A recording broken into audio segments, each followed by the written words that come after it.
So I need someone to confirm this, but I don't believe in the history of NBA basketball we've ever seen a franchise have 4 players on their roster from their home city. And look, Chicago is known for its roots in producing high-level talent in basketball. It is a basketball city through and through, but there are currently 10 players in the NBA from Chicago, and 4 of them now play for the Chicago Bulls. This, of course, after we learned last night that the Bulls have signed Talen Horton-Tucker to an Exhibit 10 deal, which essentially means he'll be given a training camp invite to try out for the team. It is not a guaranteed deal. The Bulls already have a full 15-man roster. 14 players are guaranteed, only one being partially guaranteed, that being of Al Batim, and the Bulls would have to waive Batim to open up that final roster spot for THT.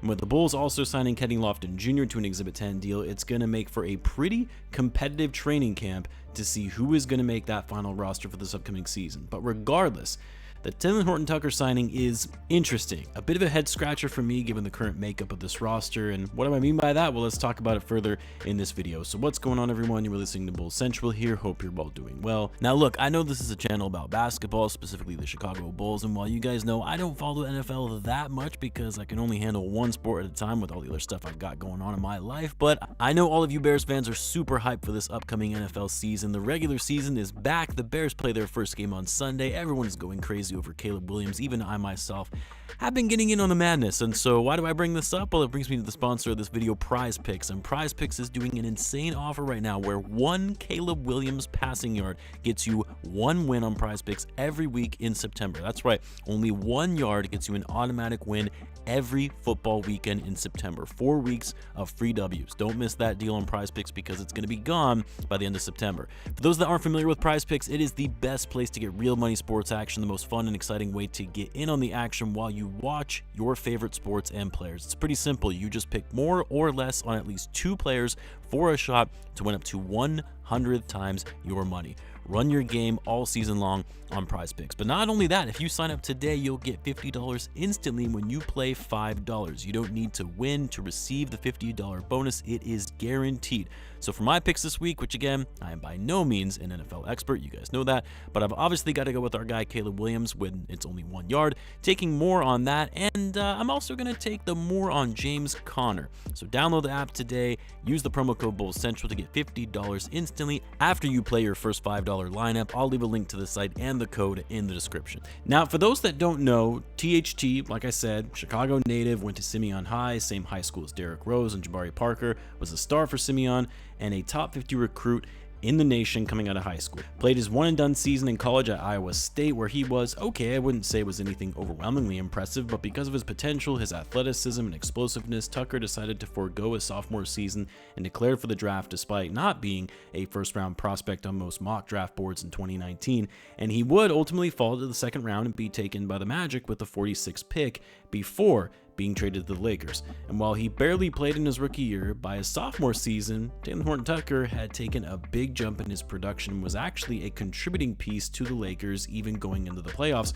coming off the bench, putting in 20 minutes per game and 9 points per game. And it's funny because I remember at that time, and this was before I had the channel, but hearing all of those Lakers fans talking about how Tucker is the future, how he's going to be special, and while I always root for the Chicago products, I just didn't see it with Talen Horton-Tucker. Kind of reminded me of a Shannon Sharp type player, super athletic, fun to watch, but a very inefficient player on offense who is subpar on the defensive end.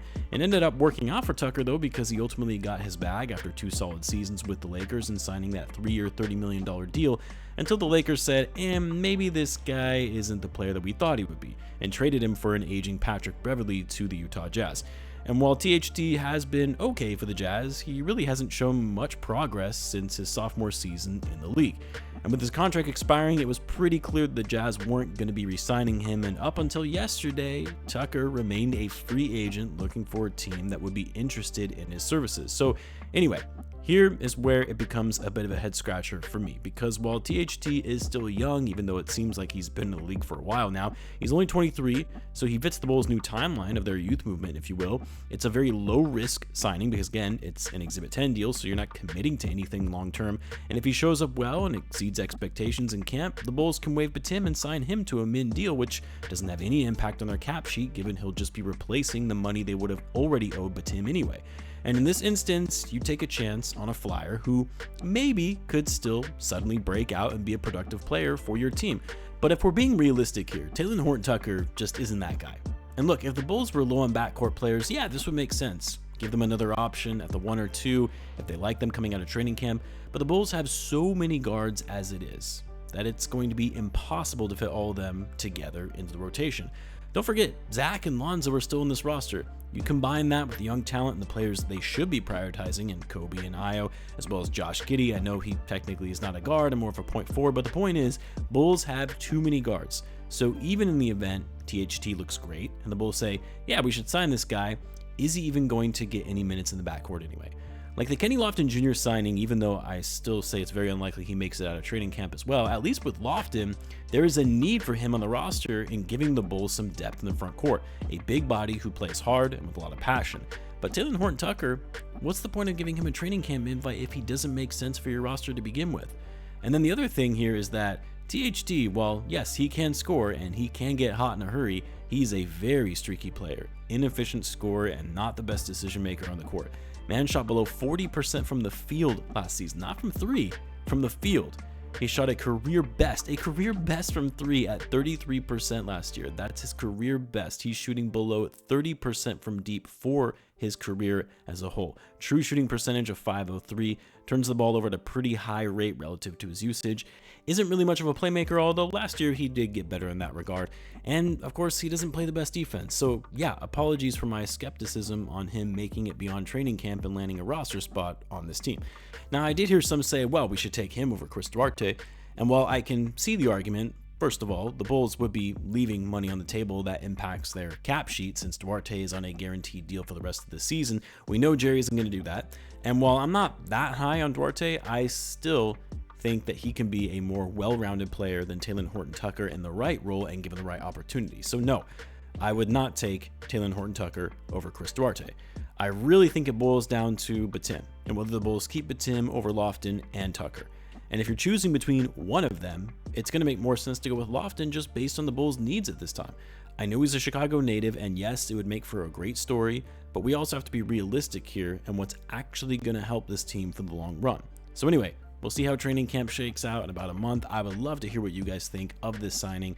Let me know in the comments. As always, be sure to subscribe, and I'll see you in the next one.